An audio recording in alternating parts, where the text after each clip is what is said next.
en prenant les repas décrits dans l'Évangile de Luc. J'en prends un, je commence par Luc 15, le fils prodigue. Du verset 11, je pose jusqu'à la fin du chapitre. Et alors,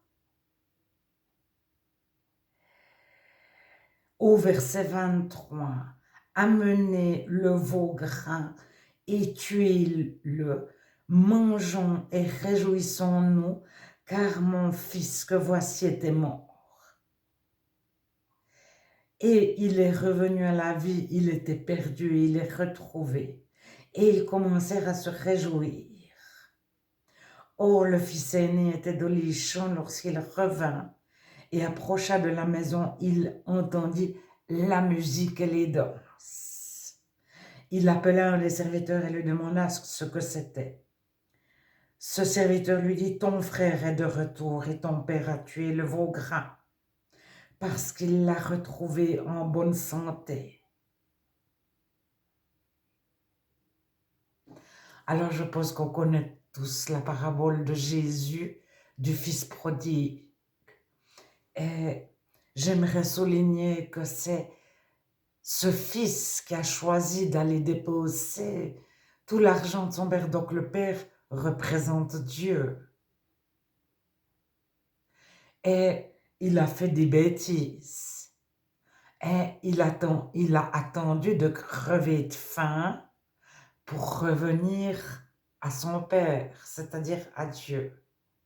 Si je puis me permettre, n'attendons pas de crever de faim avant de revenir à Dieu ou d'être dans une situation horrible, même si on est multimillionnaire.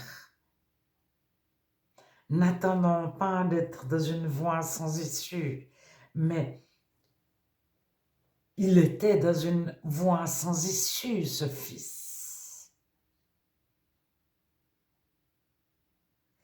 Et il avait tout essayé, il était en train de garder des pourceaux, il aurait bien voulu manger la nourriture qu'on donnait aux cochons, aux pourceaux.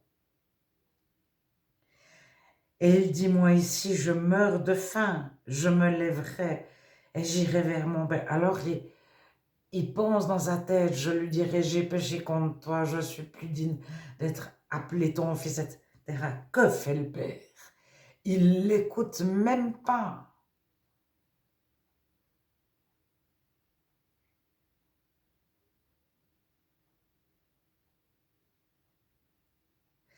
Le père dit à ses serviteurs, apportez vite la plus belle robe. C'est pas une robe, c'est la plus belle. Mettez-lui un anneau au doigt et des souliers aux pieds, amenez le veau gras, réjouissons-nous. Donc le fils, il essaye de dire au papa, mais j'ai fait faux, je me suis trompé, j'aurais pas dû, il aurait fallu. Le père, il dit, on se réjouit, tais-toi. Enfin, il n'y a pas dit tais-toi, mais j'entends, il lui dit pas, je t'ai entendu, mais oui, mais non, etc. Il dit, réjouissons-nous. Et le frère aîné, il est fâché parce que celui qui a fait tout faux provoque un repas de fête quand il revient à la maison. Et puis lui qui n'a rien fait de faux, alors au verset 29, voici, il y a tant d'années que je te sers sans jamais avoir transgressé tes ordres. Et jamais tu m'as donné un chevreau pour que je me réjouisse avec mes amis.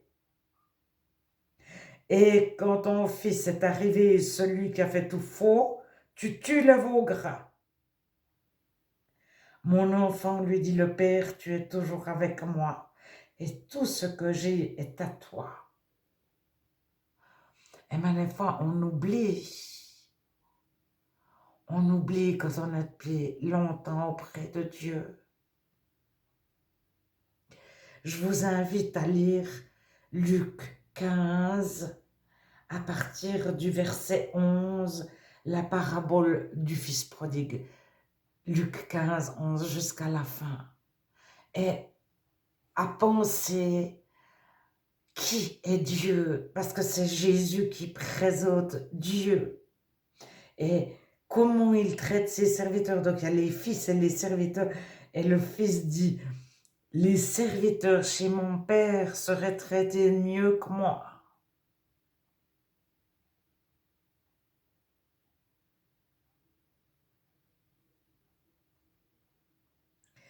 Je vous laisse découvrir